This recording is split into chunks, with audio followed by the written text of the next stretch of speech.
দেশের স্থিতিশীলতা বিনষ্ট হচ্ছে, অস্থিরতা সৃষ্টি হচ্ছে। এর জন্য সম্পূর্ণভাবে হাসিনার ফ্যাসিস্ট রেজিম দায়ী, এমনটাই মন্তব্য করেছেন বিএনপির মহাসচিব মির্জা ফখরুল ইসলাম আলমগীর। তিনি বলেন, আমাদের সাবধানতার সঙ্গে পা ফেলতে হবে। হাসিনার পাতা ফাঁদে পা না দিই, সাবধানতার সঙ্গে পা ফেলতে হবে।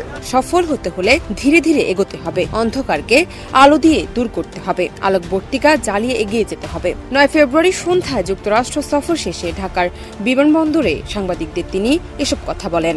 সফলতাকে আমাদেরকে সফল করতে হলে ধীরে ধীরে এগোতে হবে। তিনি বলেন, বাংলাদেশ ছাত্র জনতা ফ্যাসিস্ট হাসিনা সরকারকে উৎখাতের জন্য অভ্যুত্থানের মধ্য দিয়ে সফলতা অর্জন করেছে। দুর্ভাগ্যের বিষয়, হাসিনার পাতা ফাঁদে আমরা যেন পা না দেই। সবার কাছে আহ্বান জানাতে চাই, সবাই একযোগে ঐক্যবদ্ধ হয়ে দেশের স্বাধীনতা, সার্বভৌমত্ব রক্ষার জন্য, স্থিতিশীলতার জন্য, ফ্যাসিস্টদের বিরুদ্ধে গণতন্ত্র প্রতিষ্ঠার জন্য তাদের কাজ অব্যাহত রাখবেন।